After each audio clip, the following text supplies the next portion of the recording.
एक बार जोर से नारा लगाएंगे, जय भीम, जय भीम।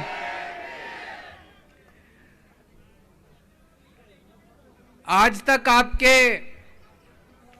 इलाके में कभी,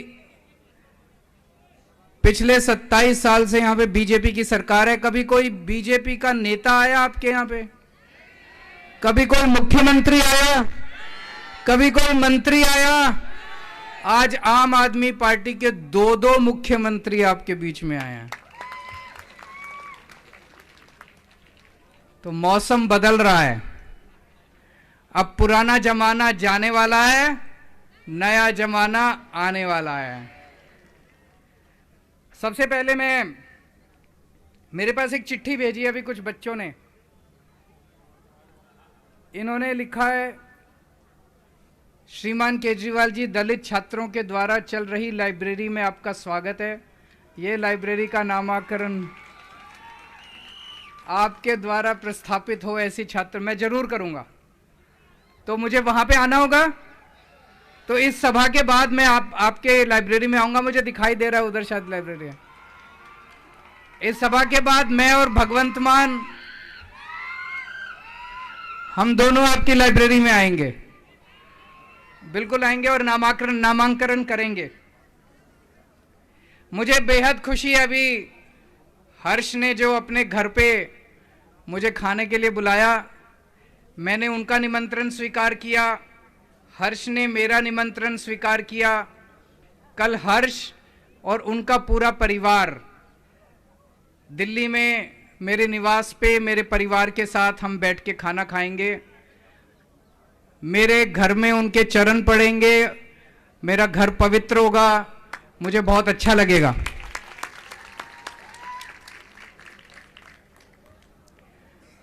आप अगर किसी भी कांग्रेस नेता के दफ्तर में अगर गए हो, उनके दफ्तर में किसकी तस्वीर मिलती है? एक सोनिया गांधी की, एक राहुल गांधी की। आप अगर किसी भी बीजेपी वाले के दफ्तर में गए हो, वहां किसकी तस्वीर मिलती है? प्रधानमंत्री श्री नरेंद्र मोदी जी की। आप अगर किसी भी आम आदमी पार्टी वाले के दफ्तर में जाओ, वहां किसकी तस्वीर मिलती है? वहां केजरीवाल की तस्वीर नहीं मिलती, वहां भगवंत मान की तस्वीर नहीं मिलती, वहां बाबा साहब अंबेडकर की तस्वीर मिलती है।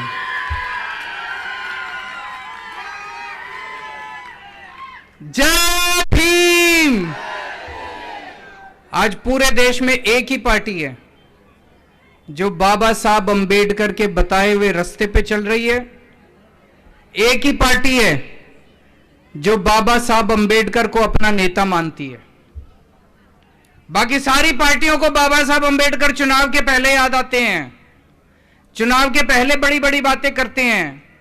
हम लोग 24 घंटे, मेरे घर पे आएंगे ना अभी हर्ष, तो वो देखेंगे मेरे घर के अंदर भी बाबा साहब अंबेडकर की तस्वीरें लगी हुई हैं। बाबा साहब अंबेडकर बहुत बहुत गरीब परिवार में पैदा हुए, बहुत गरीब परिवार में, घर में खाने को भी नहीं था। और जब स्कूल जाते थे, उन दिनों में इतनी छुआछूत थी कि उनको क्लास के बाहर बिठा देते थे। ऐसे माहौल से निकल के वो शख्स अमेरिका में पीएचडी करने गए, लंदन में पीएचडी करने गए, दो पीएचडी करी उन्होंने उस जमाने में, अमेरिका से, लंदन से, और हमारे देश के संविधान लिखा और हमारे देश के कानून मंत्री बने। उन्होंने अपनी जिंदगी में एक ही संदेश दिया था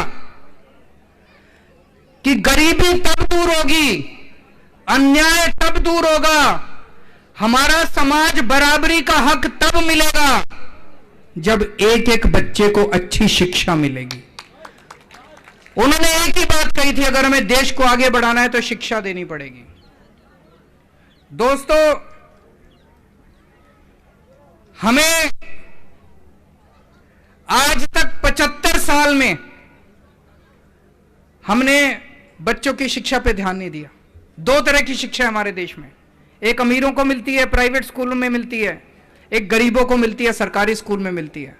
सरकारी स्कूलों का हाल बहुत खराब है और हमारे समाज के लोग गरीबी की वजह से अपने बच्चों को सरकारी स्कूल में भेजना पड़ता है। सरकारी स्कूल में भी जितने बच्चे पढ़ते हैं, गरीब का बच्चा गरीब बन जाता है, अमीर का बच्चा अमीर बनता है प्राइवेट स्कूल में जाके। दिल्ली के अंदर हमने इसको बदलने का प्रण लिया। दिल्ली के अंदर हमने सारे सरकारी स्कूल शानदार बना दिए। सारे सरकारी स्कूल इतने अच्छे बना दिए कि 4 लाख बच्चों ने, 4 लाख मां बाप ने अपने बच्चों के नाम प्राइवेट स्कूल से कटा के सरकारी स्कूलों के अंदर। अब दलितों के बच्चे जो सरकारी स्कूलों में पढ़ते हैं, दलितों के बच्चे इंजीनियर बन रहे हैं, डॉक्टर बन रहे हैं, वकील बन रहे हैं, आईएएस अफसर बन रहे हैं, आईपीएस अफसर बन रहे हैं, जो सरकारी स्कूलों के अंदर पढ़ रहे हैं। बाबा साहब का सपना पिछले 75 साल में पूरा नहीं हुआ, लेकिन मैंने कसम खाई है, बाबा तेरा सपना अधूरा केजरीवाल करेगा पूरा।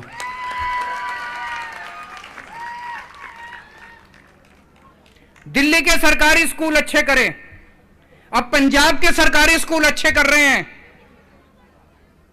एक मौका गुजरात के अंदर दे दो, आपके सारे सरकारी स्कूल शानदार बना दूंगा, आपके बच्चों का भविष्य बना दूंगा। मेरे को राजनीति करनी नहीं आती, राजनीति मतलब मेरे को गुंडागर्दी करनी नहीं आती, मेरे को पैसे खाने नहीं आते, ईमानदार आदमी हूं, राष्ट्रभक्त देशभक्त आदमी हूं। मेरे को गुंडागर्दी भ्रष्टाचार करना नहीं आता, मेरे को स्कूल बनाने आते हैं। मैं आपके बच्चों का भविष्य बना दूंगा, ये मेरी गारंटी देके जा रहा हूं आज भी। एक मौका दे दो, आपके बच्चों को अच्छी शिक्षा दूंगा, आपके बच्चों को रोजगार दूंगा, ये मेरी गारंटी है। 5 साल का एक मौका दे दो। इनको 27 साल आपने दिए, मैं एक मौका मांगने आया हूं। आज आप महंगाई की वजह से परेशान हैं हम सब लोग, हमें मौका मिलेगा, आपको महंगाई से छुटकारा दिलाएंगे, आपकी बिजली मुफ्त करेंगे। होनी चाहिए कि नहीं होनी चाहिए बिजली मुफ्त? दिल्ली में हर परिवार को बिजली मुफ्त मिलती है, 24 घंटे मिलती है और मुफ्त मिलती है। पंजाब में भी हमने बिजली मुफ्त कर दी, 24 घंटे और मुफ्त बिजली कर दी। गुजरात के लोगों को भी बिजली मुफ्त देंगे, आपको महंगाई से छुटकारा दिलाएंगे। आपके स्कूल अच्छे करेंगे, सरकारी स्कूल अच्छे कर दिए। एक एक बच्चे पे प्राइवेट स्कूल में पढ़ाते हो, एक एक बच्चे पे कम से कम 2-2 हजार रुपए, 3-3 हजार रुपए तो प्राइवेट स्कूल में खर्चा आ जाता है। अगर 3 बच्चे भी पढ़ रहे हैं तो 10,000 रुपए महीना प्राइवेट स्कूल में खर्च होता है। सरकारी स्कूल इतने शानदार कर देंगे कि आपको अपने बच्चों को प्राइवेट में नहीं पढ़ाना पड़ेगा, आपके पैसे बचेंगे। दिल्ली में हमने सबका इलाज मुफ्त कर दिया, सरकारी अस्पतालों में सारे लोगों का इलाज मुफ्त कर दिया, चाहे अमीर हो चाहे गरीब हो, आपको चाहे छोटी बीमारी हो चाहे बड़ी बीमारी हो, 10 लाख रुपए 20 लाख रुपए का भी खर्चा आएगा, सारी दवाइयां मुफ्त, सारे टेस्ट मुफ्त, ऑपरेशन मुफ्त, सर्जरी मुफ्त, सब कुछ सरकार करवाती है, सारा इलाज मुफ्त होता है। गुजरात के अंदर होना चाहिए कि नहीं होना चाहिए? गुजरात के अंदर भी कर देंगे। जितनी बातें मैं बोल रहा हूं मैं सारी दिल्ली में करके आया हूं, पंजाब में अब करनी चालू कर दी है। मैं झूठ नहीं बोल रहा, मैं चुनावी वादे नहीं कर रहा। हमारा एक सपना है कि पूरे देश के अंदर लोगों को अच्छी शिक्षा मिले, पूरे देश के अंदर लोगों को अच्छा इलाज मिले, फ्री में मिले। ये एक आम आदमी का अधिकार है, लेकिन आज तक किसी ने उसको दिया नहीं है। हर महिला को हर महीने 1000 रुपए देंगे, मिलना चाहिए कि नहीं मिलना चाहिए? ये जितनी महिलाएं हाथ खड़े करके बताएं कि 1000 रुपए महीना महिलाओं को मिलना चाहिए कि नहीं मिलना चाहिए। ये जितने बीजेपी वाले हैं कहते हैं महिलाओं को पैसा नहीं मिलना चाहिए, इनको पता नहीं महिलाओं से क्या छिड़े। हर महीने हर महिला को 1000 रुपए देंगे, बेरोजगारी दूर करेंगे। ऊपर किसी ने दिखाया था बेरोजगार बच्चे बेरोजगार हैं, 10 लाख सरकारी नौकरियां निकालेंगे, इसका पूरा प्लानिंग हमने की हुई है। 10 लाख। दिल्ली में पिछले 5 साल में मैंने 12 लाख बच्चों को रोजगार दिलवाया है, 12 लाख बच्चों को। पिछले 6 महीने में भगवंत मान ने 20,000 बच्चों को नौकरी दी है। गुजरात में 5 साल के अंदर 10 लाख सरकारी नौकरी निकालेंगे। पूरी हम लोगों ने प्लानिंग की हुई है। आपके बच्चों को रोजगार देंगे, आपको महंगाई से थोड़ी सी राहत दिलाएंगे। अभी कई सारे प्रश्न आए। एक प्रश्न था कि बहुत सालों से भर्ती नहीं हुई है, और दूसरे प्रश्न में था कि कई सारी पोस्टें, कर्मचारी बहुत कम है, 1250 कर्मचारी किसी ने बताया कि कुल हैं। तो पोस्टें नहीं क्रिएट नहीं की गई और भर्ती हुई नहीं है, और जबकि पॉपुलेशन बढ़ती गई। तो बहुत सारी नई पोस्ट क्रिएट करने की जरूरत है। सफाई विभाग के अंदर बहुत सारी नई भर्तियां की जाएंगी, बहुत सारी पोस्टें बढ़ाई जाएंगी और बहुत सारे लोगों को नौकरी दिलवाई जाएगी। एक किसी का आया कि पेपर फटते हैं, पेपर फूटते हैं। ये गुजरात में ही फूटते हैं, दिल्ली में नहीं फूटते, पंजाब में भी नहीं फूटते। गुजरात में क्यों फूटते हैं? क्योंकि इसमें इनके नेता शामिल हैं। अभी तक जितने पेपर फूटे, किसी भी पेपर में कोई जेल नहीं गया। छोटे मोटे लोगों को जेल डाल देते हैं, लेकिन जो मास्टरमाइंड पेपर फोड़ते हैं उनको जेल में नहीं डालते। आम आदमी पार्टी की सरकार बनेगी। 2015 के बाद जितने पेपर फूटे हैं सबकी दोबारा जांच कराएंगे और को जेल भेजेंगे। जिन्होंने हमारे बच्चों का भविष्य खराब किया, इनके नेताओं को जेल भेजेंगे, कानून लेके आएंगे। अब कोई पेपर फोड़ेगा तो 10 साल की कैद, उसको 10 साल की जेल होगी, और एक भी पेपर फूटने नहीं देंगे। आज ही मैं अभी युवाओं के साथ चर्चा कर रहा था। हमने पूरी अपनी अगले साल की, 1 साल की कि भर्ती का कैलेंडर क्या होगा। फरवरी के अंदर तलाटी का पेपर होगा, तलाटी का पेपर करके अप्रैल के अंदर उसके नतीजे आएंगे, उसकी पोस्टिंग करा देंगे। उसके बाद टेट का और टीईटी का और टीएटी का पेपर होगा, उसकी भर्ती करके उसके पेपर, उसके बाद टीचरों की भर्ती करेंगे, उसके बाद पुलिस में भर्ती करेंगे। अगले 1 साल के अंदर जितनी भर्तियां खाली पड़ी हैं सारी भर्तियां करा के आप लोगों को आपका हक दिलाएंगे। किसी ने कहा कि फीस बहुत ज्यादा है स्कूलों में और कॉलेजों में। आपको यकीन दिलाता हूं कि स्कूल में अब आपको एक भी पैसे की, सरकारी स्कूल इतने शानदार कर देंगे, सरकारी स्कूल इतने शानदार कर देंगे, 1 पैसे की फीस देने की जरूरत नहीं पड़ेगी। कॉलेज के अंदर दिल्ली में हमने एक योजना निकाली है, जय भीम योजना। इस योजना में जो 12वीं पास करते हैं बच्चे, उनको इंजीनियरिंग के पेपर देने हैं। जो ग्रेजुएशन करते हैं उनको आईएएस के पेपर देने हैं। आजकल कोचिंग करनी पड़ती है, कोचिंग के बिना एडमिशन नहीं होता। कोई भी कॉम्पिटिटिव एग्जाम होता है उसमें कोचिंग करनी। कोचिंग इतनी महंगी हो गई है, 3-3 लाख 4-4 लाख रुपए लगते हैं कोचिंग करने के। हमने वहां पे दलित समाज के, एससी समाज के लिए योजना निकाली है। आप कोचिंग में एडमिशन ले लीजिए, उसका सारा खर्चा सरकार देती है, दिल्ली सरकार। पिछले 1 साल में 13,000 बच्चों ने, 13,000 एससी बच्चों ने उसका फायदा उठाया है। कई बच्चे आईएएस बन गए, कई बच्चे आईपीएस बन गए। 1300 बच्चों का मेडिकल में और इंजीनियरिंग में दाखिला हुआ, ये कोचिंग करने वाले बच्चों का। वो योजना यहां भी लागू करेंगे। कई लोगों ने कहा कि सैलरी कम है। सैलरी कम क्यों है? सारा पैसा ये लोग खा जाते हैं। अभी एक बच्चे ने बड़ी अच्छी बात कही, उनका तो 10-10 लाख रुपए का पेन है, उनका तो 10-10 लाख रुपए का सूट है। आप लोगों को 10,000 रुपए महीना भी नहीं मिलता। आपकी तनख्वाह भी बढ़ाएंगे और जो ठेकेदारी सिस्टम है उसको खत्म करके आपको पक्की नौकरी देंगे। आप सबकी नौकरी पक्की की जाएगी।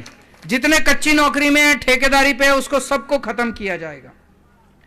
किसी ने कहा 10 लाख रुपए मुआवजे का प्रावधान है, दिल्ली में हम लागू करते हैं। किसी की भी अगर इस वजह से मौत हो जाती है, मैं खुद जाके 10 लाख रुपए का चेक दे के आता हूं उसके घर के अंदर। अभी तक कई चेक दे चुका हूं मैं। सेफ्टी इक्विपमेंट नहीं दिए जाते, मिलने चाहिए, हम मुहैया कराएंगे। कम्युनिटी हॉल नहीं है दलित समाज के लिए, कम्युनिटी हॉल बनाएंगे। बजट की कमी है, बजट की कमी को पूरा करेंगे। जितना भी बजट की जरूरत होगी वो पूरा करेंगे। और आपकी कॉलोनीज के अंदर कोई भी इंफ्रास्ट्रक्चर नहीं है, पानी नहीं है, सड़कें नहीं है, बिजली की कमी है, वो सारा मुहैया कराएंगे, मेरी गारंटी है। इनको 27 साल हो गए, अब इनका रिटायरमेंट का टाइम आ गया। ये आपने गलती करी, इन्होंने आपको कच्ची नौकरी दी, आपको भी इनको कच्ची नौकरी देनी चाहिए थी, पर आपने इनको पक्की नौकरी दे दी। 27 साल हो गए, अब रिटायरमेंट का टाइम आ गया, इनको रिटायर कर दो। अब हमें भी नौकरी दो, हमें भी काम मौका दो, एक हम भी आपको अच्छा काम करके दिखाते हैं। ये लोग मेरे को खूब गालियां देते हैं, आप पढ़ते होगे अखबार में, टीवी में देखते होगे, सोशल में, केजरीवाल कमीना है, केजरीवाल कुत्ता है, केजरीवाल ठग है, केजरीवाल महाठग है, केजरीवाल खालिस्तानी है, केजरीवाल आतंकवादी है। मेरे को ये गाली नहीं आती। मेरे को स्कूल ठीक करने आते हैं, मैं पढ़ा लिखा आदमी हूं, मेरे को स्कूल ठीक करने आते हैं, मैं ईमानदार आदमी हूं, आपके बच्चों के स्कूल ठीक कर दूंगा। मेरे को नौकरी देनी आती है, आपके बच्चों को नौकरी दे दूंगा। मेरे को अस्पताल ठीक करने आते हैं, आपका फ्री में इलाज करा दूंगा। मेरे को गाली गलौज करनी नहीं आती, वो गालियां सारी उनके जिम्मे। वो जो भी कहते हैं केजरीवाल ठग है। अब ये बताओ कौन सा ठग बच्चों का पढ़ाई का इंतजाम करता है, कौन सा ठग लोगों के इलाज कराता है। कहते हैं केजरीवाल आतंकवादी है, मैं आतंकवादी दिखता हूं आपको? तो गालियां सारी उनके जिम्मे। कल मैं हर्ष आपका और आपके परिवार का दिल्ली में इंतजार करूंगा। मेरे एमएलए आपको लेने के लिए आएंगे, वहां पे मेरे मंत्री मौजूद होंगे एयरपोर्ट के ऊपर आपको लेने के लिए, और आज रात को आपको टिकटें आपके घर भेज देंगे। और मुझे बहुत अच्छा लगेगा आपके सारे परिवार के साथ मिलके कल। आप सब लोगों का बहुत बहुत शुक्रिया। और मैं जब हर्ष के घर खाने के लिए आऊंगा तो दोबारा आप सब लोगों से मुलाकात होगी। बहुत बहुत शुक्रिया, थैंक यू सो मच।